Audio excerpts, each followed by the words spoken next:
Ahojte ľudia, dneska si ochutnáme kofolu s príchuťou mäty. Áno, je to nová príchuť, ja už som si nalial. Akože ešte som ju neochutnávala, mám už naliatú v pohári, mám tento super pohár so škodovkou. Takže dneska som to našiel v Kauflande a budem mať na budúce aj ešte jednu zaujímavú ochutnávku, ktorú ochutnáme na budúce. Ale kofola s príchuťou mäty. To bude dobré určite. Ideme na to. 3, 2, 1.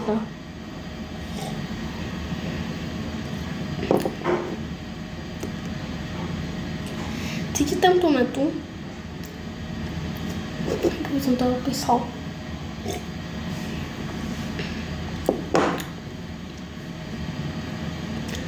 Je to vlastne, keby zmiešali kofolu s mätou, alebo taká mätová zmrzlina, ktorá je kola. Tak by som to povedal. Ale je to dobré.